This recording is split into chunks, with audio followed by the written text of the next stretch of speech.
தலைமைத்துவம்.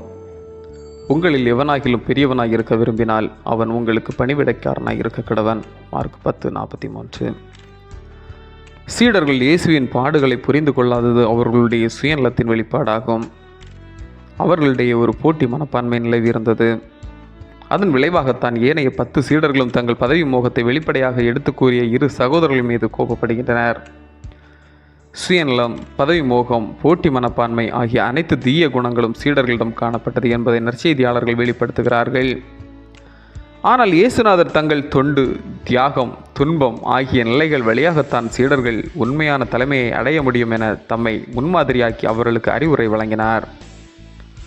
எனவே நான் உங்களிலும் எவனாகிலும் பெரியவனாய் இருக்க விரும்பினால் அவன் பணிவிடைக்காரனாய் இருக்க கடவன் என்றார் இயேசு.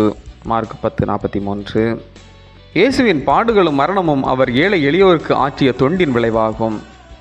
அவர் ஆற்றிய தொண்டு பரிசேயர், சதுசேயர், மறைநூல் அறிஞர், தலைமை குருக்கள் போன்றோரின் சுயநல அதிகாரத்துக்கு சவாலாக விளங்கியது. ஆகவே இயேசு அவர்களின் எதிர்ப்புக்கு ஆளாகி படிப்படியாக துன்பங்களுக்கும் சிலுவை மரணத்துக்கும் உட்பட்டார். அவருடைய மரணம் பலருடைய மீட்புக்கு ஈடாக அமைந்தது. இயேசு தம் மரணத்தின் வழியாக வில்லை கொடுத்து மக்களை மீட்டார் என்ற பவுலின் சிந்தனையும் மார்க்குவில் இடம்பெறுகிறது. இயேசுநாதர் பணிவிடை பெற்று ஆடம்பரத்துடன் வாழ வந்தவர் அல்ல.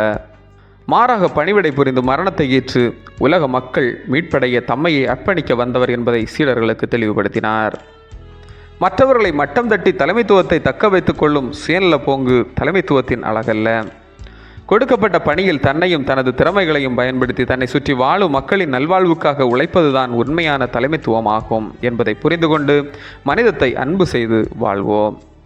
அன்பு கடவுளே, உம் திருமகன் இயேசுவைப் போல தொண்டாற்றி நல்ல தலைவனாக வாழ அருள் புரியும். ஆமேன். இந்த நாள் உங்களுக்கு இனிய நாளாக மலரட்டும். தலைமைத்துவம்.